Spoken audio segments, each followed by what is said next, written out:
Proofing information ಜೊತೆ. ಸ್ನೇಹಿತರೆ, ಮಳೆಗಾಲ ಸ್ಟಾರ್ಟ್ ಆಯ್ತು ಅಂತಂದ್ರೆ ಯೋಚನೆ ಬರುವಂತದ್ದು ವಾಟರ್ ಪ್ರೂಫಿಂಗ್. ಅಷ್ಟೇ ಅಲ್ಲದೆ ಮುಂದಿನ ಮಳೆಗಾಲದೊಳಗಡೆ ಎಲ್ಲಾ ರೀತಿಯ ಸಮಸ್ಯೆಗಳನ್ನ ಬಗೆಹರಿಸಬೇಕಂತಂದ್ರೆ, ಲೀಕೇಜ್ ಸಮಸ್ಯೆಗಳಿದ್ರೆ ಅದಕ್ಕೆ ನಿಮ್ಗೆ ಬೇಕಾಗಿರುವಂತದ್ದು ವಾಟರ್ ಪ್ರೂಫಿಂಗ್. ನಿಮ್ಮಲ್ಲಿ ಅನೇಕ ಜನ ವಾಟರ್ ಪ್ರೂಫಿಂಗ್ ಅನ್ನ ಇಲ್ಲಿ ಹುಡುಕ್ತಾ ಇರ್ತೀರ. ಒಂದು ಉತ್ತಮವಾದ ಕ್ವಾಲಿಟಿ ಸರ್ವಿಸಸ್ ನ ಕೂಡ ನೀವು ಇಲ್ಲಿ ಬಯಸ್ತಾ ಇರ್ತೀರ ಸ್ನೇಹಿತರೆ. ಅದಕ್ಕೋಸ್ಕರ ನಾನಿವತ್ತು ನಿಮ್ಗೆ ಇಂಟ್ರೊಡ್ಯೂಸ್ ಮಾಡ್ತಾ ಇರುವಂತದ್ದು ವಾಟರ್ ಪ್ರೂಫಿಂಗ್. ಹೌದು ಸ್ನೇಹಿತರೆ, ಹತ್ತತ್ರ 5 ವರ್ಷಗಳ ಇದಿದೆ ಸರ್ವಿಸ್ ಎಕ್ಸ್ಪೀರಿಯನ್ಸ್. ಯಾವ್ದು ವಾಟರ್ ಪ್ರೂಫಿಂಗ್ ಮಾಡ್ಸೋಣ ಅಂತ ಯೋಚನೆ ಮಾಡಿದಾಗ ಸಾವಿರಾರು ಕಂಪನಿಗಳು ಬರ್ತಾ ಇದೆ, ಟಿವಿಲೂ ಆಡ್ ಬರ್ತಾ ಇದೆ. ಒಂದು ಯಾವ್ದಾದ್ರು ವಾಟರ್ ಪ್ರೂಫಿಂಗ್ ಪೇಂಟ್ ತಂದು ಹೊಡಿಸ್ಬಿಟ್ರೆ ಸಾಕಪ್ಪ ನಿಮ್ದು ವಾಟರ್ ಪ್ರೂಫಿಂಗ್ ಆಗ್ಬಿಡುತ್ತೆ ಅಂತ ಅನ್ಕೊಂಡಿರ್ತೀರಾ.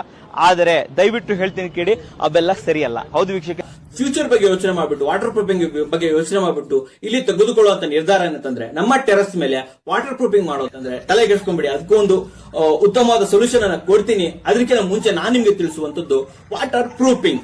ಹೌದು ಸ್ನೇಹಿತರೆ, ಏನು ನಿಮ್ಮ ಫ್ಲಾಟ್ ಸರ್ಫೇಸ್ ಇರುತ್ತೆ, ಏನು ನಿಮ್ಮ ಮೋಲ್ಡ್ ಇರುತ್ತೆ, ಆ ಮೋಲ್ಡ್ ಮೇಲೆ ನೀವು ಡೈರೆಕ್ಟ್ ಆಗಿ ಒಂದು ಲೇಟೆಕ್ಸ್ ಬೇಸ್ಡ್ ಇದು ಮಾಡ್ತೀರಾ ಅಂದ್ರೆ, ವಾಟರ್ ಪ್ರೂಫಿಂಗ್ ಮಾಡ್ತೀರಾ ಅಂತಂದ್ರೆ ಇದೊಂದು ಉತ್ತಮವಾದ ಆಪ್ಷನ್ ಆಗಿದೆ ಸ್ನೇಹಿತರೆ. ಕಾರಣ ಏನಂತಂದ್ರೆ, ಇಲ್ಲಿ ಯಾವುದೇ ರೀತಿಯ ಕ್ರ್ಯಾಕ್ ಗಳಿದ್ರೆ, ಹೋಲ್ ಗಳಿದ್ರೆ ಪ್ರತಿಯೊಂದು ಕೂಡ ಏನು ವಾಟರ್ ಪ್ರೂಫಿಂಗ್ ಮಾಡಿರ್ತೀರ ಅಲ್ವಾ, ಅದರಿಂದ ಫಿಲ್ ಆಗುವಂತದ್ದು. ಹಾಗೂ ನಿಮ್ಮ ನೀರು ಬಿದ್ದಿರೋ ನೀರು ಇರುತ್ತಲ್ಲ, ಅದು ನಿಮ್ಮ ಇದ್ರ ಒಳಗಡೆ ಮೋಲ್ಡ್ ಒಳಗಡೆ ಹೋಗಿ ಇಲ್ಲಿ ಯಾವುದೇ ರೀತಿಯ ದಾರಿ ಇರಲ್ಲ ಸ್ನೇಹಿತರೆ. ಆದ್ದರಿಂದ ನಿಂತಿರೋ ನೀರ್ ನಿಂತರೂ ಕೂಡ ಇದು ಬಿಸಿಲಿಗೆ ಇವಾಪರೇಟ್ ಆಗ್ಲೇಬೇಕು ಸ್ನೇಹಿತರೆ.